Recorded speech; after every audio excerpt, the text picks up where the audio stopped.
কিছু সংখ্যক IPS officer মেরুদণ্ডটা বিক্রি করে দিয়েছে। কেন না, তারা ভালো পোস্টিং পাচ্ছে, ভালো এসপি র্যাঙ্ক পাচ্ছে।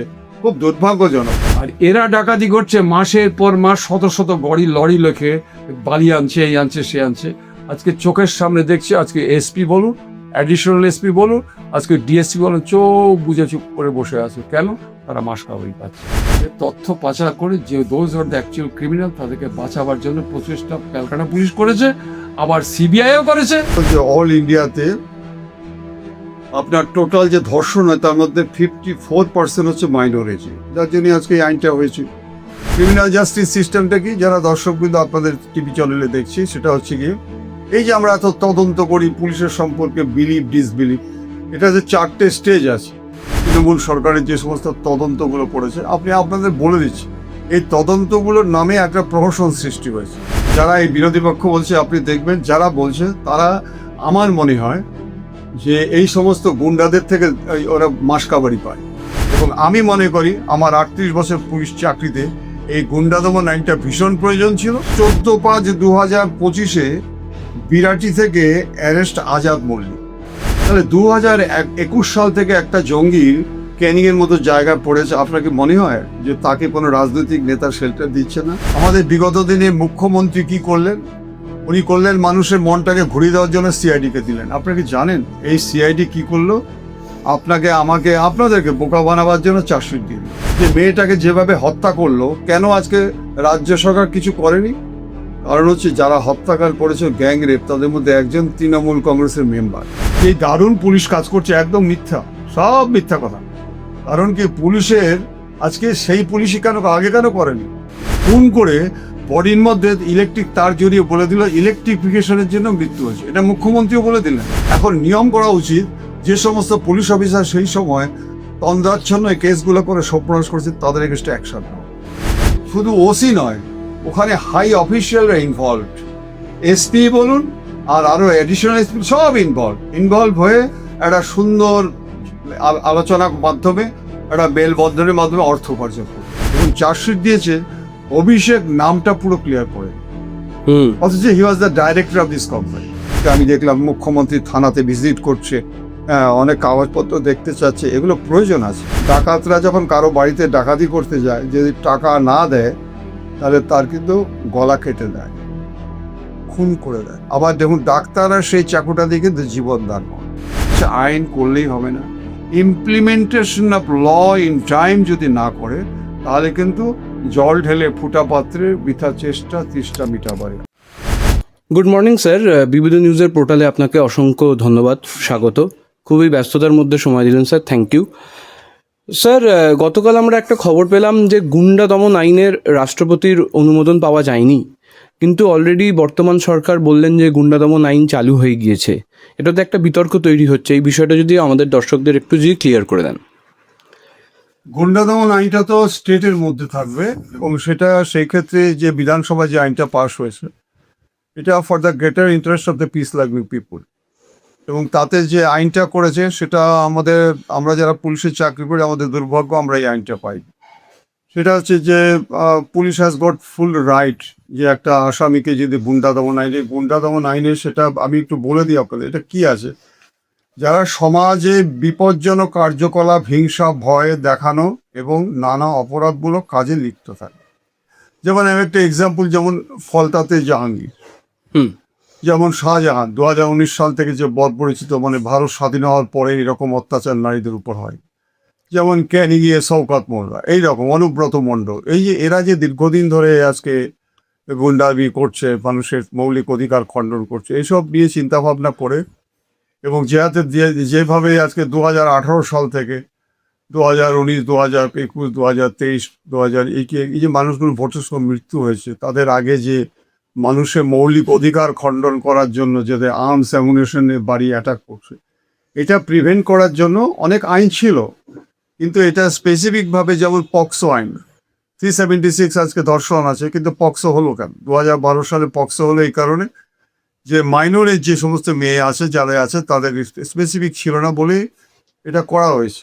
এবং 2012 সালে যখন লোকসভায় দেখলো যে অল ইন্ডিয়াতে আপনার টোটাল যে ধর্ষণ হয় তার মধ্যে 54% হচ্ছে মাইনর এজে, যার জন্য আজকে এই আইনটা হয়েছে। এখন এই যে আইনটা করেছে এটা আমি মনে করি এটা ভীষণ প্রয়োজন, এবং রাষ্ট্রপতি অনুমোদন দিয়েছে কিনা আমি জানি না, কারণ অলরেডি কিন্তু গুন্ডা দমন আইনে অনেককে অ্যারেস্ট করা হয়েছে। এবং আপনারা বোধহয় জানেন, আপনি কোথা থেকে এটা পেয়েছেন জানি না, গতকাল না পরশুদিন হাইকোর্ট কিন্তু যে রিট পিটিশনটা হয়েছিল রিজেক্ট করে দিয়েছে, রিজেক্ট করে দিয়ে, এবং যারা অ্যারেস্ট হয়েছে তাদেরকে এখন পর্যন্ত কিন্তু জামিনই দেওয়া হয়নি। যদি আজকে রিজেক্ট করে দিয়ে থাকে, রাষ্ট্রপতি যদি অনুমোদন দরকার হয় আপনি বলছেন, সেক্ষেত্রে যে সমস্ত আসামিদের আজকে অ্যারেস্ট করেছে তাহলে তাদেরকে আজকে তো রিলিজ করে দেওয়া হতো, তাহলে তো এখনো স্ট্যান্ড রিলিজ হয়নি। এক্ষেত্রে আমার মনে হচ্ছে গতকালকেই বোধহয় না পরশুদিন আমি দেখলাম হাইকোর্টে যে জনস্বার্থ মামলা হয়েছিল, সেটা কিন্তু হাইকোর্টের বিচারপতিরা after perusing all relevant papers in view of very emergency situation for the greater interest of the society, এটা কিন্তু আজকে রিজেক্ট করে দিচ্ছে প্রেয়ারটা। আপনি যে কথাটা বলছেন সেটার সাথে কিন্তু মিলছে না, আমি খবর পাইনি যে রাষ্ট্রপতি যে অনুমতি। যেমন আমি আপনাকে বলে দিই যে অপরাজিত বিল যেটা করেছে এটা বেসলেস। কেন বেসলেস এ কথা বলছি, যে অলরেডি ভারতীয় ন্যায় সংহিতা যেটা আছে সেটা আপনার ফাঁসি রয়েছে, এবং আপনাদের বলেছি 2004 সাল থেকে 2016 সাল পর্যন্ত 1303 জনের ফাঁসির অর্ডার হয়ে আছে। এবং আমরা দেখেছি এই আইনগুলো করার আগে অনেক ফাঁসি হয়েছে, যেমন ধনঞ্জয়ের ফাঁসি হয়েছে, তখন কি এই সমস্ত আইন হয়েছিল? কিন্তু প্রশ্ন হচ্ছে যে যে সমস্ত ইনভেস্টিগেশন অফিসাররা এই তদন্তগুলো করে সেটা ঠিকমতো করতে পারছে কি না। কারণ আমরা যে ট্রেনিংয়ে নিয়েছি তাতে একটা ইংরেজি আছে, ডেথ ম্যান টেলস এ টেল, মানে মৃত ব্যক্তি কথা বলে। তাতে মৃত ব্যক্তির তো টাং সিস্ট হয়ে যায়, তারা তো কথা বলতে পারে না, কথা বলাতে হয়। সেটা কে বলে? সেটা হচ্ছে আইও বলে। কিভাবে ম্যাটিকুলাস ইনভেস্টিগেশন, এই যে তদন্তগুলো হয় সেগুলো হচ্ছে গিয়ে criminal justice system. Criminal justice সিস্টেমটা কি, যারা দর্শকবৃন্দ আপনাদের টিভি চ্যানেলে দেখছি, সেটা হচ্ছে গিয়ে এই যে আমরা এত তদন্ত করি পুলিশের সম্পর্কে, বিলিভ ডিসবিলিভ, এটা যে 4টে স্টেজ আছে। সেটা হচ্ছে কি investigation by police, prosecution by prosecutor যেটা আমরা পিপি বলি, ডিটারমিনেশন বাই দ্য জাজেস ফর দ্য জাস্টিস, অ্যান্ড আপনার যারা হাজতে যায়, যা মানে ওই ওই জেল হাজতে যায়, তাদের রিহ্যাবিলিটেশন। কিন্তু তদন্তটাই যদি ঠিক মতো না করে তাহলে তো আর পিপিরও কিছু করতে পারবে না। তো অতএব এই ক্ষেত্রে নির্ভর করে কি, সেটা হচ্ছে গিয়ে আপনাদের জানতে হবে scientific expert opinion, medical expert opinion, 164 statement, 161 statement, আজকে এভিডেন্সগুলো যে সমস্ত আমরা পাই এভিডেন্স অ্যাক্টে, এইগুলো যদি আজকে ঠিকমতো না হয় তাহলে তদন্তর নামে প্রহসন, যে কোনো আমরা দেখেছি গত তৃণমূল সরকারের যে সমস্ত তদন্তগুলো করেছে, আপনাদের বলে দিচ্ছি, এই তদন্তগুলোর নামে একটা প্রহসন সৃষ্টি হয়েছে। যেমন আরজিকর ইস্যু থেকে শুরু করে সমস্ত জায়গায় দেখবেন এই প্রহসন। কিন্তু নতুন সরকার যেটা করেছে সেটা আমি বলবো, প্রথম I will give an example, Baruipur issue. Baruipur থেকে বিভিন্ন জায়গায় যে তদন্তগুলো হচ্ছে আপনি দেখবেন এই তদন্তের গভীরতা আছে, এবং যে ইনস্ট্রাকশন দেওয়া আছে সুপিরিয়র অফিসাররা যেভাবে গাইড করছে, তাতে যে সমস্ত কেসগুলো হচ্ছে সেই কেসগুলো কিন্তু কনভিকশন হওয়ার সম্ভাবনা খুব বেশি। স্যার, এই গুন্ডা দমন আইন নিয়ে একটা প্রশ্ন থাকেই, সেটা হচ্ছে বিরোধীরা বলছেন যে কিসের ভিত্তিতে গুন্ডা দমন আইন, যে কোনো সাধারণ মানুষকেও তো সরকারি পক্ষের পুলিশ তুলে নিয়ে চলে যেতে পারে। শুনুন, যারা এই বিরোধী পক্ষ বলছে, আপনি দেখবেন যারা বলছে তারা, আমার মনে হয় যে এই সমস্ত গুন্ডাদের থেকে ওরা মাসকাবারি পায় একদম। আমি আপনাদের বলেছি, কেন আপনাকে বলে দিচ্ছি, যে সে হাইকোর্টের অ্যাডভোকেট বলুক, যেই বলুক, প্রশ্ন হচ্ছে গিয়ে পুলিশের অ্যাট্রোসিটি যদি হয়, পুলিশ যদি অন্যায় করে কাউকে ধরে তাহলে সাধারণ মানুষের কিছু হবে না, কিন্তু পুলিশের কিন্তু মানে হাত পা বাঁধা।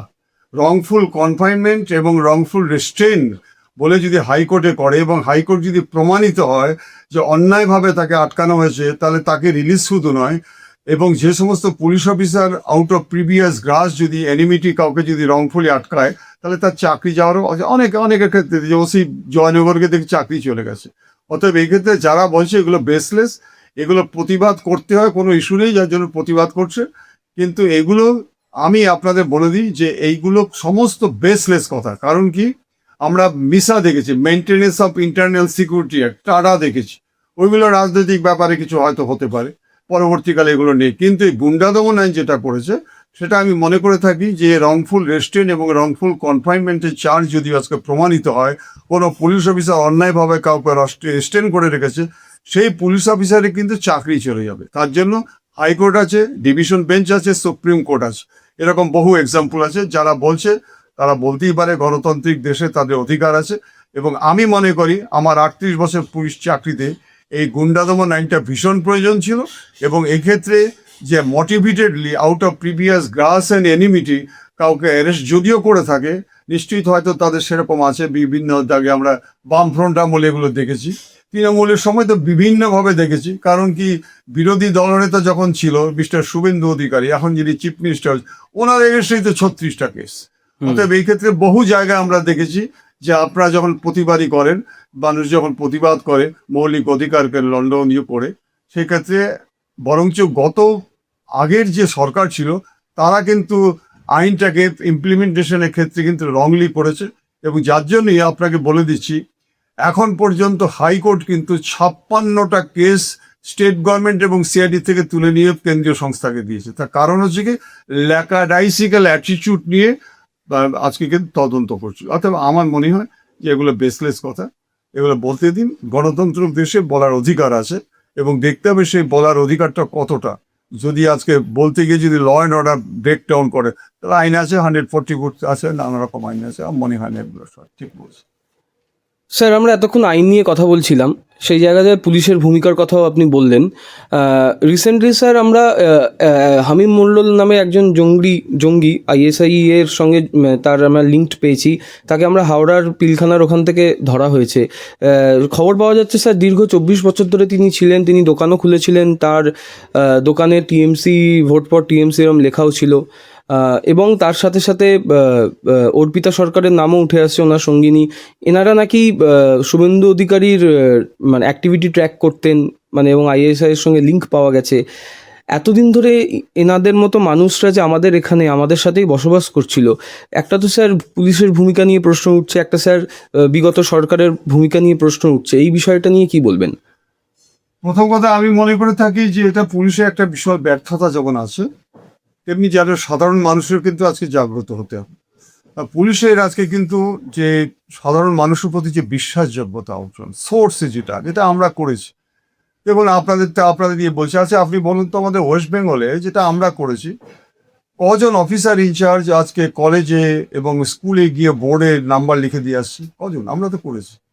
আপনি আমার বাড়িতে এসে আপনি দেখুন 10,000 চিঠি আছে, কিভাবে আমরা ডিটেক্ট করেছি যে আমরা গিয়ে বোর্ডে নাম দিয়েছি, এবং বলা আছে ওখানে যে কারো নাম আমরা প্রকাশ করবো না। আমি তো ঠাকুর মন্দিরের মানে সিংহাসনের তলা থেকে তো পর্যন্ত আজকে রিভলভার উদ্ধার করেছি, এবং মসজিদেও নানা রকম আমরা অ্যাকশন নিয়েছি, যারা ইমাম সাহেবরাই জানিয়ে দিয়েছি। কিন্তু এখন প্রশ্ন হচ্ছে যে আপনাকে দুটো এক্সাম্পল শুধু দিই, সেই এক্সাম্পলটা আমি আপনাকে দেখা দিই, আপনাকে স্পেসিফিক বলে দিচ্ছি। 14/5/2025 বিরাটি থেকে অ্যারেস্ট আজাদ মল্লিক, 50 কোটি টাকা সহ। আচ্ছা কবে দেখুন, 14/5/2025, তখন তৃণমূল সরকার ছিল, এবং লেনদেন, এবং তার সাথে যখন ধরা পড়ে দেখা যাচ্ছে পাকিস্তানের সাথে পুরো লিঙ্ক রয়েছে তার আগে দেখুন 22/12/2025 ক্যানিংয়ে জাভেদ মুন্সি, কাশ্মীরের জঙ্গি। 2021 সাল থেকে, আবার বলছি 2021 সাল থেকে আজকে ক্যানিংয়ে হি কেপ্ট কনসিল্ড।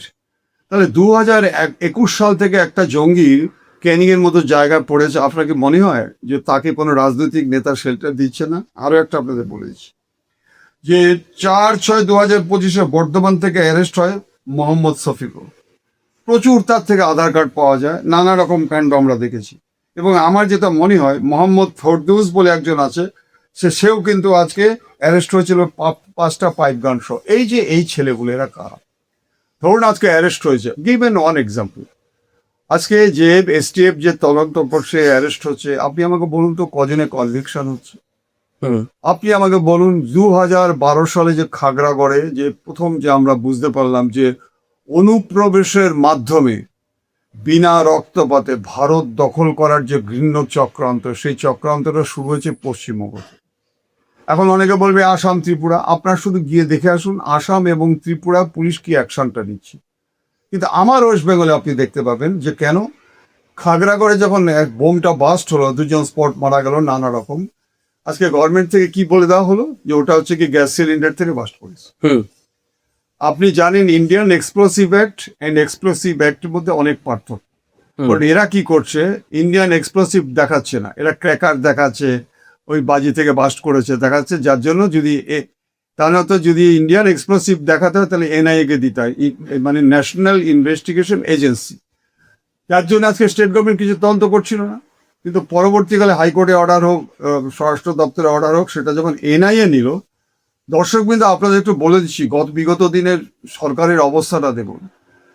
যে প্রথম যে তানিয়া পারভিন বলে অ্যারেস্ট হয়েছিল, MA পাস মেয়েটি, ঘুমিয়েছিল সেই সরকার, এনআইএ যখন নিল টোটাল 30 জন অ্যারেস্ট হয়েছে, 30 জন, তার মধ্যে 19 জনের কনভিকশন হয়েছে। আপনি আমাকে বলুন যে ওই রাজ্য সরকার বিগত দিনে কি নেই? ভালো ভালো IPS অফিসার আছে, CID-তে ভালো ভালো অফিসার আছে, কিন্তু আপনি দেখবেন প্রতিকটা কেসের ক্ষেত্রে নামের উপর ভিত্তি করে কেস হচ্ছে। কেস করার আগে ইনস্ট্রাকশন চলে আসছে যে এদেরকে আজকে কেস করতে হবে, কিন্তু এদেরকে অ্যাকুইটেড করতে হবে। আমি আপনাদের একটা বলছি যে বিভিন্ন জায়গায় আমরা দেখেছি, যেমন শাহজাহান যে অ্যাকশনগুলো করেছে সন্দেশখালীতে, খুব দুর্ভাগ্যজনক যে 2019 সালে যে 3 জন খুন হল, তার আগে বিডিওকে পিটি ওখান থেকে তাড়ালো এই শাহজাহান, এবং তার মধ্যে যে 3 জন যে খুন হলো, সেই খুনের মধ্যে শাহজাহান অ্যালং উইথ 22 জন এফআইএনডেমড অ্যাকিউজড। আমাদের বিগত দিনে মুখ্যমন্ত্রী কি করলেন? উনি করলেন মানুষের মনটাকে ঘুরিয়ে দেওয়ার জন্য CID-কে দিলেন। আপনারা কি জানেন এই CID কি করলো? আপনাকে, আমাকে, আপনাদেরকে বোকা বানাবার জন্য চার্জশিট দিয়ে দিল। কিন্তু এই চার্জশিটের মধ্যে আপনি দেখবেন যে শাহজাহান অ্যালং উইথ যে 22 জন বাদ দিয়ে দিয়েছে। এটা যখন নাকি আজকে জনস্বার্থ মামলা করলেন মিস্টার শুভেন্দু অধিকারী, যে ওই মেয়েগুলো যখন স্বামী হারা হয়ে যায়, আজকে কান্নাকাটি করছে, এবং তাদেরকেও খুন করার প্ল্যান করেছিল শাহজাহান, হাইকোর্ট যখন এটা ধরলো, এই CID, দর্শক কিন্তু শুনে রাখুন, এই CID সাথে সাথে আবার সাপ্লিমেন্টারি চার্জশিট দিয়ে শাহজাহানের আলাদা নাম দিয়ে ঢুকিয়ে দিয়েছে। এখন আমার প্রশ্ন হচ্ছে যে হাইকোর্টের যারা বিচারপতি, তারা তো মাচায় উঠে বক্তব্য রাখে না, তারা ধরেছে ওটা যে তুমি এর আগে যখন যে কেসটাকে বাদ দিলে, তাহলে সেটাতে কি সেকশনে এবং কি উইটনেস থেকে প্রমাণ পাওয়ার পরে বাদ দিয়েছে, এখন ফেসে গেছে এরা। এখন আরেকটা বলছি যে আপনাদের লজ্জা লাগবে শুনলে, সেটা হচ্ছে গিয়ে যে হাঁসখালি ঘটনাটা, আমার চোখ দিয়ে এখনো জল বেরিয়ে যাবে। যে মেয়েটাকে যেভাবে হত্যা করলো, কেন আজকে রাজ্য সরকার কিছু করেনি? কারণ হচ্ছে যারা হত্যাকার করেছে গ্যাং রেপ, তাদের মধ্যে একজন তৃণমূল কংগ্রেসের মেম্বার, এবং যেভাবে ডেড বডিটাকে আজকে জ্বালিয়ে দিল, সমস্ত কিছু করলো, দেখুন কিচ্ছু করেনি। এবং সবচেয়ে আশ্চর্য হয়ে যাবে না, আজকে আমি 38 বছরে কোনোদিন শুনিনি ভাই যে আসামিকে সাক্ষী করে দিয়েছে। এবং হাইকোর্ট যে জায়গাটা ধরেছে যে আসামিকে সাক্ষী করেছে, যার যে মারা গেছে তার মা বাবা বলছে এর আসামি, সাক্ষী করেছে কেন? দর্শক কিন্তু আপনারা আমার থেকে অনেক জ্ঞানী, তবু বলে দিচ্ছি, যখন ট্রায়াল হবে এই আসামিটা যে সাক্ষী আছে সে বলবে স্যার এগুলো মিথ্যে, আমি এসব বলিনি, এসব দেখিনি। দেখুন কত বড় ঘৃণ্য এই সমস্ত অপরাধ করছে রাজ্য সরকারের পুলিশ। এটা হাইকোর্ট যখন হলো, তখন কেন্দ্রীয় সংস্থা CBI যখন চার্জশিট দিল, দেখুন আজকে 7 জনের জেল হয়েছে, তার মধ্যে 3 জনের যাবজ্জীবন, আর হ্যাঁ বোধহয় যাবজ্জীবন 10 বছর জেল, আর বাদ বাকিগুলো 3 বছর 5 বছর করে জেল হয়েছে। এখন আমার প্রশ্ন হচ্ছে যে তদন্তটা হচ্ছে গিয়ে সত্য ঘটনা উদ্ঘাটন করে যারা অপরাধী তাদেরকে শাস্তি দাও, আর যদি অপরাধী না হয় তাদেরকে অ্যাকুইটেড করা। কিন্তু এরা, আমি দেখেছি বিগত দিনের সরকার যে চরম সর্বনাশ করে দিয়ে গেছে। মানে পুলিশ অফিসারের, ভাই মনে কিছু করবেন না, জীবিত থাকতে মানুষ দেহদান করে মানুষের মঙ্গলের জন্য, কিন্তু আমি দেখেছি বিগত দিনের সরকারে এমনি পুলিশ ইন্সপেক্টর টিপে ছেড়ে দিন, কিছু সংখ্যক IPS অফিসার মেরুদণ্ডটা বিক্রি করে দিয়েছে। কেন না? তারা ভালো পোস্টিং পাচ্ছে, ভালো SP র্যাঙ্ক পাচ্ছে। খুব দুর্ভাগ্যজনক। আমি শেষ করছি একটা কথা বলে, বেলডাঙ্গাতে আজকে 30 ঘন্টা পথ অবরোধ, ঘর বাড়ি আজকে লুণ্ঠন হচ্ছে, র্যানস্যাক হচ্ছে, প্যারালাইজড হয়ে গেছে। কিন্তু দেখুন সেখানকার SP আজকে একটা অশোক স্তম্ভ লাগিয়ে উনি SP বলছে যে 30 ঘন্টা আমরা আজকে ধৈর্য ধরছি, এবং শুক্রবার বলে আমরা অ্যাকশন নেব কিনা ভাবছি। আপনি ভাবতে পারছেন আইন এরকম কথা বলে? কোথায় বলেছে? অতএব সুপিরিয়র অফিসাররা পর্যন্ত আজকে পারচেসড হয়ে গেছে। এক্ষেত্রে আমি মনে করে দিলি যে আজকে আপনি আমাকে বলে সেই পুলিশ অফিসার, সেই IPS অফিসার, সেই Indian penal code, CRPC, evidence act, ভারতীয় ন্যায় সংহিতা, আজকে পুলিশ নড়ে ছেড়ে বসে। চতুর্দিকে আপনি দেখুন যেভাবে অ্যারেস্ট হচ্ছে, আজকে যেভাবে নাকি আজকে বোম সিজড হচ্ছে, টাকা চতুর্দিকে উদ্ধার হচ্ছে, দুর্নীতির দিক থেকে চতুর্দিকে অ্যারেস্ট হচ্ছে। এবং আপনি দেখুন সুজিত বসু থেকে শুরু করে সব্যসাচী দত্ত থেকে শুরু, নানা রকম আপনারা দেখুন এই যে অ্যারেস্টগুলো হচ্ছে, কেন? গভর্নমেন্টের policy. All credits goes to the chief minister of West Bengal mister Suvendu Adhikari, and the administrative point of view থেকে বলতে পারি যে আজকে আপনারা যদি মনে করে থাকেন না যে এই দারুণ পুলিশ কাজ করছে, একদম মিথ্যা, সব মিথ্যা কথা। কারণ কি, পুলিশের আজকে সেই পুলিশই আগে কেন করেনি? আপনি আমাকে বলুন আগে কেন করেনি। আমি একটা শেষ 3টে এক্সাম্পল দিয়ে আমি শেষ করছি। প্রথম কথা, ভাবতে পারেন কাকদ্বীপে দীপঙ্কর বলে একটা ছেলে তখন ক্লাস 11-এ পড়তো, তার মা বাবাকে খুন করে দেওয়া হলো ইলেকশনের সময়। দেখুন, খুন করে বডির মধ্যে ইলেকট্রিক তার জড়িয়ে বলে দিল ইলেকট্রিফিকেশনের জন্য মৃত্যু হয়েছে। এটা মুখ্যমন্ত্রীও বলে দিলেন, সেই ইলেকট্রিফিকেশন দুজনে মৃত্যু হয়েছে। এবং দেখুন, আরটিআই অ্যাক্ট করে ছেলেটি জানতে পারলো যে সেই সময় ঝড় জলের জন্য আজকে কোনো ইলেকট্রিফিকেশনই নেই। এবং পরবর্তীকালে কেস তো করেনি, কিন্তু শুভেন্দুবাবু যখন গণ আদালত না কি একটা করেছেন, সেখানে যখন সেই ছেলেটি কান্না করতে করতে গেল, ওই ছেলেটি কিন্তু সিপিএম করে, কিন্তু দেখুন শুভেন্দুবাবু যখন ইনস্ট্রাকশন দিল, সেই পুলিশ, আপনাকে বলছি সেই পুলিশ, সেই কাকদ্বীপের এসপি যে আজকে এফআইআর নেম রেকোস্ট একজনকে হেল্প করে, সেই পুলিশ কিন্তু 10 জন এফআইআর নেমকে অ্যারেস্ট করেছে। সেকেন্ড বলছি তমান্নার মা 24 জন এফআইআর নেম রেকোস্ট করেছে, মুসলিম কিন্তু। আপনি আমাকে বলুন যে পুলিশ যেভাবে নাকি আজকে মানে ওনার উপর ব্যবহার করেছে, চোখের সামনে দেখছে যারা যারা খুন করেছে ঘুরে বেড়াচ্ছে, pillar to post to pillar, ভদ্রমহিলা যখন অ্যারেস্ট হচ্ছে না, she decided to commit suicide. এই অবস্থায় আজকে সেই মেয়েটি যখন নাকি আজকে শুভেন্দুবাবুর কাছে এলেন, দেখুন শুভেন্দুবাবু কিন্তু আজকে যে অর্ডারটা দিল, আপনি দেখে নেবেন, এই তমান্নার কিন্তু কেসগুলোতে সব অ্যারেস্ট হয়েছে। শেষ করছি, দিব্যেন্দু বিশ্বাস, আমার বাড়ি অশোকনগর। এই ছেলেটি মানে প্রতিবাদী, নারী পাচার, ড্রাগের বিরুদ্ধে কি অসাধারণ কাজ করেছে, যেটা আমরাও কলেজ লাইফে করেছিলাম। সেই ছেলেটিকে আজকে preplanned wise under the leadership, আপনাকে আবার বলছি দায়িত্ব নিয়ে, under the leadership of mister Jyotipriya Mallick, একজন মন্ত্রী, তার নেতৃত্বে আজকে কিন্তু তাকে খুন করে দেওয়া হয়েছে। এবং এই কেসটা যখন তার মা বাবা পাগলের মতো ঘুরে বেড়াচ্ছ, কেউ মানে nobody paid any heed at all। এই মুখ্যমন্ত্রী কাছে যখন গেলেন, আপনি দেখুন আজকে কিন্তু তাদেরকে অ্যারেস্ট করে দেওয়া শুরু হয়েছে। তা কারা করছে? এই এসপি করছে, এই আইপিএস অফিসারই করছে, আগে কেন করেনি? এখন নিয়ম করা উচিত, যে সমস্ত পুলিশ অফিসার সেই সময় তন্দ্রাচ্ছন্ন এই কেসগুলো করে সর্বনাশ করছে, তাদের এগেস্টে অ্যাকশন নাও। কেন আপনাদের বলছি, এই যে আজকে এই যে টুলু ফুলু ধরা পড়েছে, হ্যাঁ, আপনি আমাকে বলুন তো, আমি আপনাকে কতগুলো লিস্ট দিয়ে দিচ্ছি। আমি আপনাকে জানাচ্ছি যে এই যে বিনয় মিশ্র, এই বিনয় মিশ্র, আপনি জানেন যে এরা হচ্ছে গিয়ে মানে বহুদিন থেকে ওই নানা রকম কাজকর্ম করে কোটি কোটি টাকা আয় করেছে। কয়লা বলুন, আপনি কি বলে বালি থেকে বলুন, যা কিছু বলুন। আপনি আমাকে বলুন, এই যে আজকে টুলু যে আজকে ধরা পড়েছে মন্ডল, এ আজকে কি করে সাহসটা পেল? আপনি আমাকে বলুন কি করে সাহস পেল? কেন? আপনার কাছে আমি একটা কথা বলে দিচ্ছি, আমি আপনাকে দেখেই বলে দিচ্ছি যে এই যে আপনারা আজকে যে চিন্তা ভাবনা নিয়ে যে জিনিসগুলো বলছেন, সেগুলো এই যে মোহাম্মদ বাজারে আজকে টুলুর নামটা আপনারা শুনছেন, ও তো একটা নিজামুদ্দিন না কি নাম, ও was very close to Anubrata Mondal, very close to এই মোহাম্মদ বাজার এবং এই হচ্ছে গিয়ে বীরভূম। আপনাকে কয়েকটা রেফারেন্স দিয়ে আমি আপনাকে কথা বলছি। প্রথম কথা হচ্ছে গিয়ে 2022 সালে 29/6/2022 আপনি দেখুন, বীরভূমে মোহাম্মদ বাজারে 81,000 ইলেকট্রনিক ডিটোনেটর উদ্ধার হয়েছে।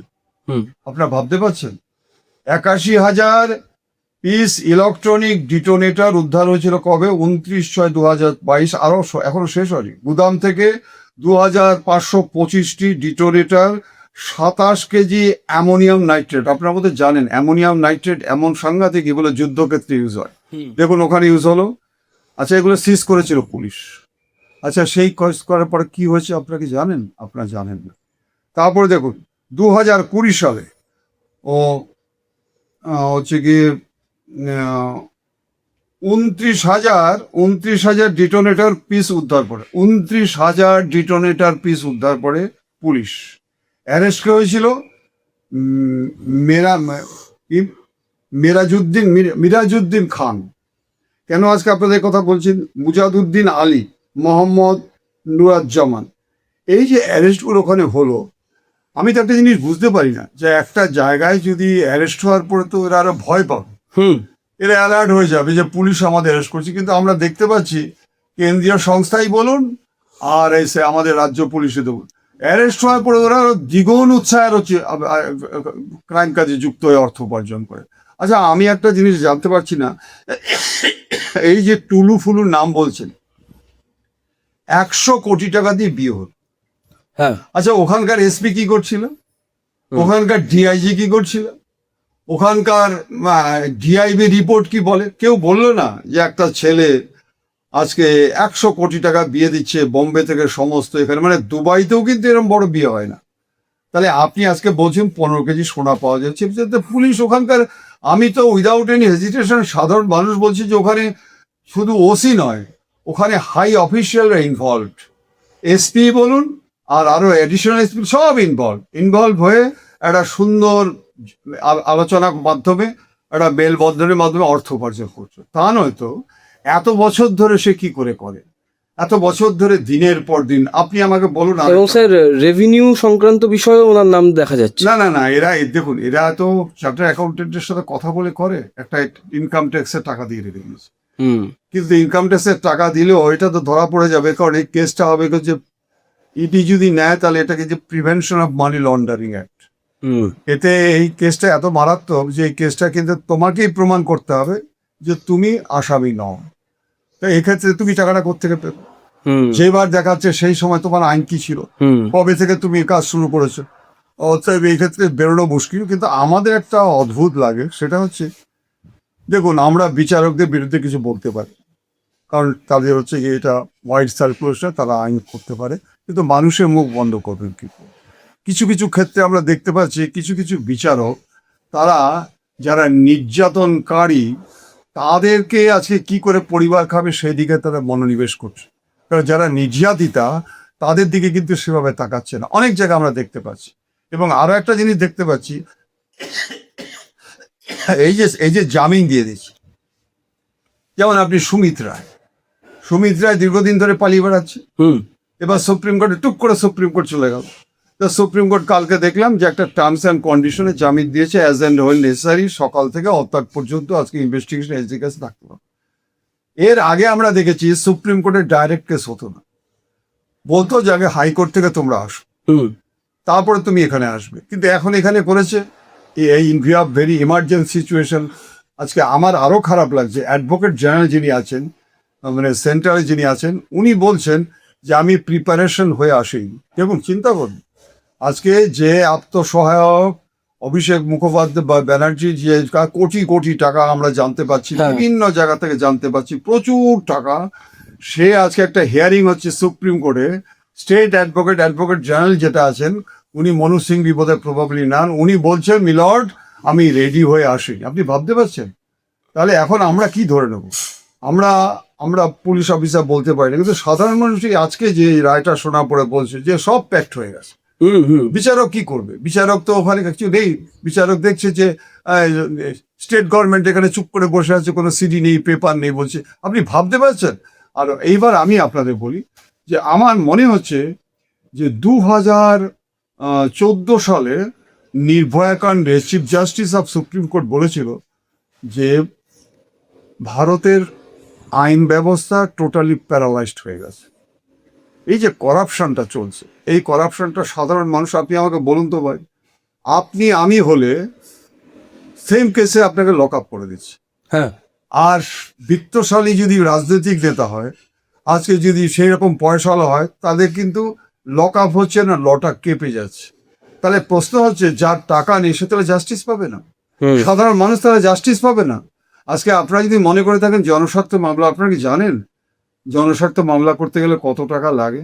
একটা অসহায় গরিব মানুষ ইনজাস্টিস হয়ে যদি জেলে থাকে, হাইকোর্ট যদি আজকে সেটা বেলটা ক্যান্সেল করে দেয়, তাহলে আজকে সুপ্রিম কোর্টে যাবে, তার টাকা কোথায়? তাহলে যার টাকা আছে তাহলে সে আজকে অন্যরকম বিচার পাচ্ছে দীর্ঘদিন ধরে। এবার অভিষেক বন্দ্যোপাধ্যায়ের কথা বলি, আপনাদের মনে আছে 2021-22 সালে এই যে আপনার সুজিত ভদ্র মানে কাকু, তার যে ভয়েস কলটা নিয়ে যে কত কাণ্ড হল, একটা নট্য কোম্পানির নাটকের থেকেও বড় ঘটনা হলো।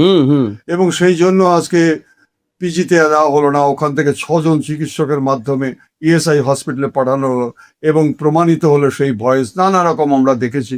এবং লিপস অ্যান্ড বাউন্সে যদি একটা কর্মচারী যে হকারি করতো তার আজকে কোটি কোটি টাকা বেনামে বাড়ি। তাহলে এইগুলোতে যে কেন্দ্রীয় সংস্থা যে কেসটা চার্জশিট দিয়েছিল, দেখুন কি অবস্থা। দর্শকবৃন্দ আপনাদের একটু বলছি, দেখুন চার্জশিট দিয়েছে, অভিষেক নামটা পুরো ক্লিয়ার করেন, অথচ he was the director of this company.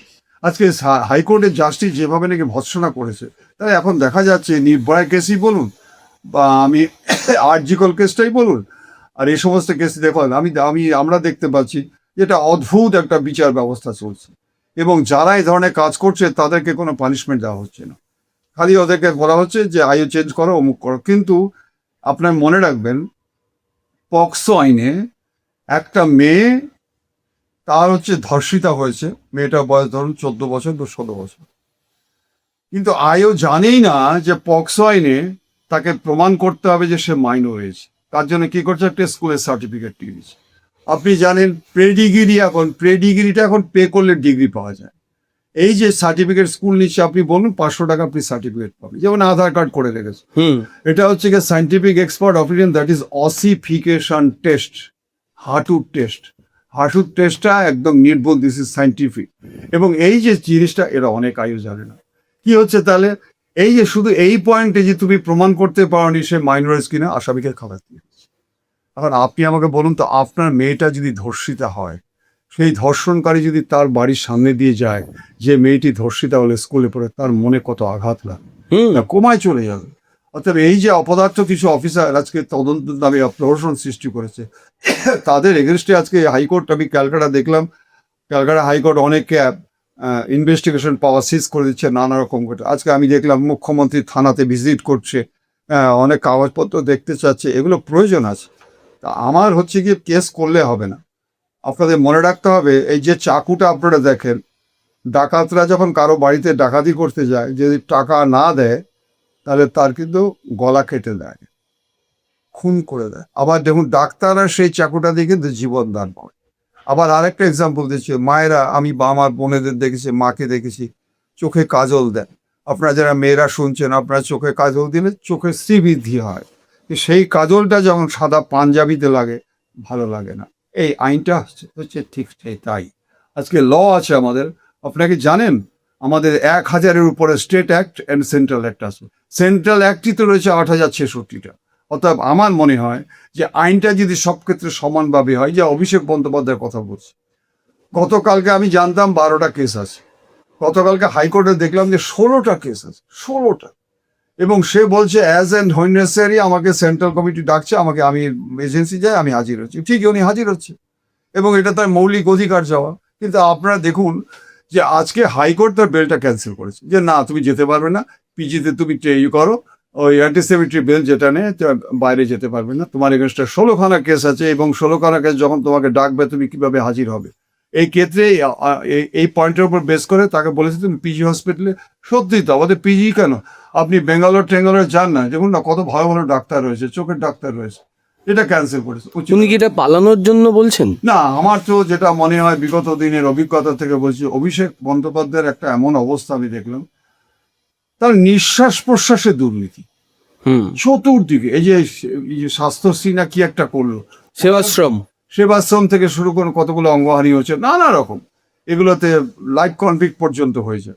এবং পরবর্তীকালে আমরা দেখতে পাচ্ছি যে কীর্তনের নামে, যারা কীর্তন করে তাদের নামে যে টাকাটা দিয়েছে, ব্লাড দেওয়া হয়েছে, যে ব্লাড প্লামজা যেটা বলে, আমি সেই ব্যাপারটা জানি।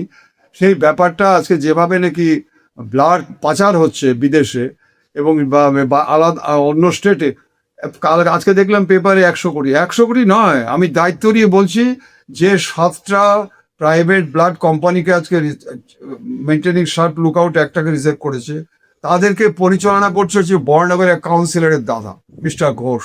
সে আজকে 1000 কোটি টাকার মালিক। অতএব এই যে কেসগুলো, এগুলো যদি ঠিকমতো তদন্ত, যদি জেল না হয়, দেখুন আরেকটা বলছে, দেখুন অ্যারেস্ট হয়ে যাচ্ছে। গতকালকেই দেখুন যে মানিক ভট্টাচার্য থেকে শুরু করে পার্থ চট্টোপাধ্যায় সব জামিন দিয়ে দিয়েছে। আচ্ছা, যদি জামিন হয়, এত বছর ধরে জেলে থাকলো অনুব্রত মণ্ডল, এত বছর জেলে, কিন্তু কারো কাস্টোডি ট্রায়াল হচ্ছে, কি অদ্ভুত। দেখুন আজকে কারো কাস্টোডি ট্রায়াল হচ্ছে না, 3 বছর 2.5 বছর থাকছে কাস্টোডি। কেন? এর মধ্যে একটা বিরাট খেলা চলছে, বিশাল খেলা। আমি তো দায়িত্ব নিয়ে বলছি, আমি যেগুলো কনভিকশন করেছি, আমি কোর্টে গিয়ে পিপির সাথে কথা বলে কিন্তু কাস্ট ডিটেল করেছি, এবং 54 দিনে চার্জশিট দিয়েছি, 1 বছরে পানিশমেন্ট হয়ে গেছে 10 বছর। কি করে আমরা করলাম? কারণ আমাদেরকে টাকা দিয়ে পারচেস করতে চেয়েছে, পিপিকে করতে চেয়েছে। আমরা ডিটারমাইন্ড ছিলাম যে কোনোভাবেই আমরা শিক্ষা দেবো, এলাকায় আমরা কন্ট্রোল করব। কিন্তু আজকে আমরা দেখতে পাচ্ছি, পরম নিরাশা নিয়ে বলছি ভাই, যে আজকে টোটালি বহু ক্ষেত্রে আজকে পারচেসড হয়ে গেছে। এই যে পারচেজ হয়েছে, সাধারণ মানুষ আজকে তাদের চোখের জল, এগুলো কিন্তু আমার মনে হয় যে নতুন যে সরকার এসছে, যে সরকার যেভাবে কাজ করছে, এটা যদি আজকে ভালোভাবে করতে পারে, একটা মনে রাখবেন, একটা সরকার যখন নাকি সাধারণ মানুষের হয়ে কাজ করে, এই ক্ষেত্রে কিন্তু শুধু প্রকল্প করলে ভাই হবে না। সেই প্রকল্পটা বাস্তবায়িত করার জন্য যে সমস্ত সংশ্লিষ্ট এমএলএ মিনিস্টার আছে তাদের, এবং তার থেকেও আরো অনেক বেশি হচ্ছে কি respective officer in charge of the particular police station. কেন বলুন তো? আজকে আপনি বলেন অন্নপূর্ণা যে টাকাটা পাচ্ছে, সেই টাকাটা নিয়ে আসার পরে যদি ছিনতাই, আজকে নারীদের সুরক্ষার জন্য কথা বলছি, স্কুল থেকে বা কলেজ থেকে আসার পরে যে সে ধর্ষিত হয়, আজকে সেই ধর্ষণ কেসে মামলা করার জন্য আজকে ডায়মন্ড হারবারে, আমি আবার বলছি, ডায়মন্ড হারবারে একজন এসডিপিও ছিল, মতিন কি নাম জানে, কি নাম আমি ভুলে যাচ্ছি, মিঠুন দে। সে কি করতো? সে একজন এসডিপিও, সে জাহাঙ্গীরের কথায় উঠতো বসতো, এবং ধর্ষিতা যদি থানায় যেত, উনি বসিয়ে রাখতেন ঘন্টার পর ঘন্টা। আমি নিজে বলছি, আমি প্রতিবাদ করেছিলাম এইরকম এসডিপিও, এবং ডিউ টু দিস রিজন তাকে অ্যাডিশনাল এসপি করে দেওয়া হলো, এবং ইলেকশনের সময় কত সুন্দর তার আগে বিদ্যুপুরে পাঠিয়ে দেওয়া হলো।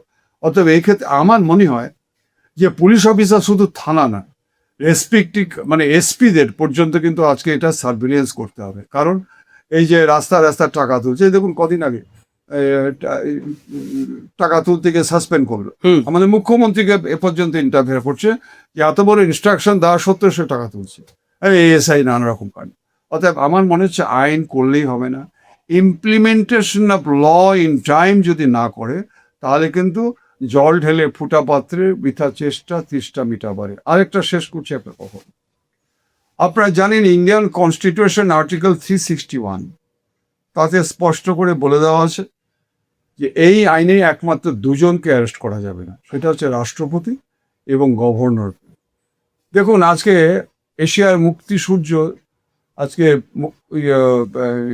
ইন্দিরা গান্ধীকে কিন্তু অ্যারেস্ট করে দিয়েছে, লালু প্রসাদকে অ্যারেস্ট শুধু নয়, আপনার মিস্টার উপেন বিশ্বাসও লাইফটাই স্পয়েল করে দিয়েছে, এই জীবনের কোনোদিন ভোটে দাঁড়াতে পারবে না। আপনি দেখুন জয়ললিতা শেষ হয়ে গেছে, আপনি দেখুন কেজরিওয়াল 56 দিন তিহার জেলে ছিল, আরও একটা বলছি হরিয়ানার এক্স মুখ্যমন্ত্রী কত বছর জেল খাটছে। তাহলে আমার এখানে যদি কেউ অন্যায় করে থাকে, তাকে অ্যারেস্ট করতে বাধা কোথা? খালি বলছে যে এই আছে, ওই কেস আছে, সেই কেস আছে, এতগুলো কেস পাওয়া গেছে, সেন্ট্রাল গভর্নমেন্ট থেকে নাকি আজকে সিগন্যাল দেওয়া হচ্ছে অ্যারেস্ট করে। আইও ঠিক করবে কাকে অ্যারেস্ট করবে না করবে, আমার কেন দেখার দরকার আছে?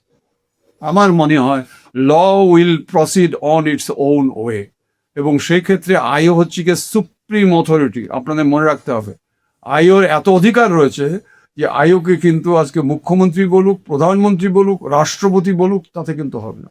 কারণ উনি কেস রেকর্ড দেখে আনডিস্টিংড স্টেটমেন্ট এবং scientific expert opinion, medical expert opinion যে সিদ্ধান্ত নেবে সেটাই কিন্তু আজকে কারেক্ট, সেটাই কিন্তু কি গাইডলাইন করতে পারে, অ্যাডভাইস দিতে পারে। কিন্তু আইও কিন্তু শুনতে বাধ্য নয়। আমাদের জীবনে এরকম হয়েছে যে এসপি বলেছে এই জায়গায় মানিনি, না স্যার, আমরা যেটা পেয়েছি এই পেশে অফিসার দেবো, আপনি বদলি করে দিন। বহু ক্ষেত্রে আমাদের বদলি করে দিচ্ছে, সো হোয়াট, আমরা অফিসার ইনচার্জ থাকবো কেন? আমরা we are selected not elected, আমরা 60 বছর চাকরি করবো। অর্থাৎ যারা ইলেক্টেড তারা 5 বছরের জন্য আসে। আমার মনে হচ্ছে যে পুলিশের আজকে যে মানসিকতা, একটা আদর্শ বোধ, যে অভিযোগ নিয়ে আসে সেই অভিযোগকারী নিয়ে যদি মনে হয় আমার সন্তান, আমার মেয়ে বা আমার বোন, সেই আঙ্গিকে যদি না দেখে আজকে দেশটাকে প্রথম থেকে ধামাচাপার যাওয়ার ব্যবস্থা করে। যেমন আমি বারবার আমার চোখ দিয়ে জল এসে যায় আরজি করি অভয়ার কেসটা নিয়ে, আমি খুব লড়াই করছি, এটা নিয়ে খুব লড়াই করছি। কিভাবে ক্যালকাটা পেরিস সুগি হয় যা আজকে কেসটা সর্বনাশ করে দিয়েছে, যার জন্য আপনারা হাইকোর্টে দেখুন আজকে কি রুলস হচ্ছে, নতুন আবার ইনভেস্টিগেশন স্টার্ট হয়েছে। ইনভেস্টিগেশন স্টার্ট হোক, কিন্তু এই সীমা পাহুজার মতো এই সমস্ত দুর্নীতিগ্রস্ত আইপিএস অফিসার, তাদের এগেনস্টে অ্যাকশন হবে না কেন? তাদের এগেনস্টে কেন আজকে তাদেরকে অ্যারেস্ট করা হবে না? আজকে ক্যালকাটা পুলিশের যে ঘটনাগুলো করেছে, কেসগুলোকে সর্বনাশ করে, ডিসঅ্যাপিয়ারেন্স অফ এভিডেন্স 238 দেখে নিন, যে 7 বছর 8 বছর যে আজকে আরজি কলের তথ্য আজকে সব সর্বনাশ করেন, অথচ দেখুন তাদেরকে অ্যারেস্টের ক্ষেত্রে কত রকম। অতএব আমার মনে হয় একটা স্টেট গভর্নমেন্টের একটা পলিসি থাকা দরকার। সেই পলিসিটা হচ্ছে যারা দুষ্কৃতকারী যাতে সমাজে আজকে আবর্জনা বিস্তার না করতে পারে, কারণ সেই ক্ষেত্রে কিন্তু আজকে সেই একাগ্রত মনোভাব নিয়ে আদর্শ থেকে আজকে সেইভাবে কাজ করা দরকার। অন্তপক্ষে সমাজের শান্তিপূর্ণ মানুষ যেন ভালোভাবে থাকতে পারে এবং ত্রাস সন্ত্রাস ঘটনা, চুরি ছিনতাই, মাতাল, সুপরিকল্পিত ডাকাতি, অসহায় নারীদের চিৎকার, শিশুর হাহাকার, এগুলো যেন বন্ধ হয়। কারণ আপনাদের মনে রাখতে হবে, মাটি শব্দের প্রথম অক্ষর মা, মানুষ শব্দের প্রথম অক্ষর মা, প্রতিমাতে মা, সারেগামাতে মা, এই মালা দিয়ে আমি ঠাকুরের পুজো করি তাতেও মা। তাহলে নারীদের চোখে আজকে জল কেন? তার জন্য অনেক আইন করেছে, অনেক আইন। আমি মনে করে থাকি বিগত দিনের যে আইন আছে যথেষ্ট, আমরা যেগুলো অ্যাকশন নিয়েছি, কিন্তু এই আইন করা হয়েছে অনেক বৃহৎ চিন্তাভাবনা করে, কিন্তু সেটা যদি ইমপ্লিমেন্টেশনটা ঠিক মতো না হয়, কেসগুলো যদি আজকে ড্যামেজ করে দিয়ে বলে চার্জশিট দিয়েছি, তাহলে কি করে হবে? অতএব সেই সমস্ত পুলিশ অফিসার এগেনস্টে অ্যাকশন না থাকে, এবং যদি এসপিও হয় তাহলে কিন্তু জানবেন তারা কিন্তু চাকরিগিরি করতে এসছে, আপনার আমার অর্থে কিন্তু বেতন পায়। তারাও যদি আজকে একজন এসপি ঘরে বসে থাকবে আর অফিসাররা এখন টাকা খাবে, অতএব সেটা দিয়ে তার এটা সুপারভাইজিংয়ে তার ফল্ট। কেন তারা আজকে তাহলে দিনের পর দিন কয়লা পাচার হচ্ছে, বালি পাচার হচ্ছে, ওখানে এসপি দেখছে না, শেষ করছে। আমাদের জীবনে চাকরি দেখেছি ডাকাতরা ডাকাতি করে কালি মেখে, যাতে মানুষ চিনতে না পারে। আর এরা ডাকাতি করছে মাসের পর মাস, শত শত লরি লেখে বালি আনছে, এই আনছে সে আনছে। আজকে চোখের সামনে দেখছি, আজকে এসপি বলুন, অ্যাডিশনাল এসপি বলুন, আজকে ডিএসপি বলুন, চোখ বুঝে চুপ করে বসে আছে। কেন? তারা মাস কাবারি পাচ্ছে। আমি বলছি আপনাদের, মাস কাবারি পাচ্ছে। তা না তো এই জিনিস, it is beyond tolerance of human being. এই সমস্ত সুপিরিয়র অফিসাররা কখনো সুপারভাইজিং অফিসার নয়। এরা এখানে এসছে বাংলাকে আজকে ধ্বংস করে দিয়ে অর্থ উপার্জন করে আজকে বিদেশে চলে যায়, বাইরে চলে যায়। অতএব আপনাদেরকে জাগ্রত হতে হবে। এই সন্ত্রাসবাদ দিয়ে যে সমস্ত কথাগুলো বলছেন, সেগুলো স্ট্যান্ডিং অর্ডার আছে। ওই এলাকায় যদি কেউ থাকে, প্রথম লোকাল থানাকে কিন্তু জানাতে হবে। একটা ফর্ম আছে, কে ভাড়াটা দিচ্ছে, কোত্থেকে গেল, তার আধার কার্ড এবং আধার কার্ডটা অরিজিনাল কিনা, এইগুলো দেওয়ার কর্তব্য যেমন বাড়িওয়ালার, তেমনি লোকাল যারা কাউন্সিলর আছে, এমএলএ আছে, তাদের একটা বিরাট দায়িত্ব আছে। আপনি বলুন হাওড়া থেকে যে সমস্ত হামিম ফামিম বলছেন, এখানে কি আপনি বলতে যাচ্ছেন যে লোকাল যারা কাউন্সিলর রয়েছে তারা একেবারে 100% তাদের ইন্টেলিজেন্স রয়েছে? এই যে হানি ট্র্যাপটা কি? যে মধু দিয়ে ট্র্যাপ তৈরি করে, মানে নারী। এ তো দীর্ঘদিন ধরে আমরা দেখছি দ্বিতীয় বিশ্বযুদ্ধ থেকে। কিন্তু প্রশ্ন হচ্ছে কি করে থাকে? আজকে ইনভেস্টিগেশন অনেক সোজা হয়ে গেছে। কেন হচ্ছে? Tower location, chatting, CDR, call details record থেকে শুরু করে সমস্ত পেয়ে যাচ্ছে। এবং এটা এমন একটা সাংঘাতিক জিনিস, এটা হচ্ছে লাইক স্পাইডার্স নেট, মাকড়সার জালের মতো একজন ধরা পড়লে। অনেকে বলছে আধুনিক। আরে ভাই, জ্যাকের মাধ্যমে পাঞ্জাব পুলিশ জ্যাকের মাধ্যমে নিউ টাউনে যে একটা অ্যাকশন করলো, 7 দিন ধরে স্টেট পুলিশকে জানাচ্ছে যে ওখানে ভিল্লোর গ্যাং ঢুকে গেছে, আপনারা দেখুন দেখুন দেখুন। পাঞ্জাব থেকে জ্যাকের মাধ্যমে করছে, আমার স্টেট পুলিশ করতে পারছে না। অতএব এটা তো আমাদের ব্যর্থতা। অতএব এই ব্যর্থতাটা ঢাকার জন্য এখন আমাদের এখানে এসছে 3D স্ক্যানার এসছে, তারপরে আরও অন্যান্য অনেক কিছু এসছে। এগুলোকে যাতে ইউটিলাইজ করা যায় ঠিক মতো। আপনাদের মনে রাখতে হবে 2019 সালের 3D স্ক্যানার আজকে ইউজ হয়েছিল ওই নাকতলা মার্ডার কেসে, কি সুন্দর ডিটেক্ট হয়েছে। আচ্ছা, আপনাকে বলেছি ল কলেজ আপনার এই কসবাতে 2025-এ 3D স্ক্যানার আছে, কিন্তু দেখুন এই 3D স্ক্যানার কিন্তু 2024 সালে আরজি করে ইস্যুতে ইউজ করেন। কেন? যে তথ্য পাচার করে যে those are the actual criminal, তাদেরকে বাঁচাবার জন্য প্রচেষ্টা ক্যালকাটা পুলিশ করেছে, আবার সিবিআইও করেছে। আবার বলতে দ্বিধা নেই, যেভাবে নাকি আজকে সুপ্রিম কোর্টের চিফ জাস্টিস আজকে মিস্টার চন্দ্রচূড় 17 তারিখে কেসটা নিয়ে নিল সুমোটো, বললো, দেখার পরে উনি স্পষ্টভাবে বললেন ভয়ানক এবং বিচলিত করার মতো রিপোর্ট। উনি আজকে মাসের পর মাস কেসটাকে হাতের কাছে রেখে গিয়ে আবার হাইকোর্টে পাঠিয়ে দিয়েছে। এটা ভাই আমরা আশা করি না। নমস্কার।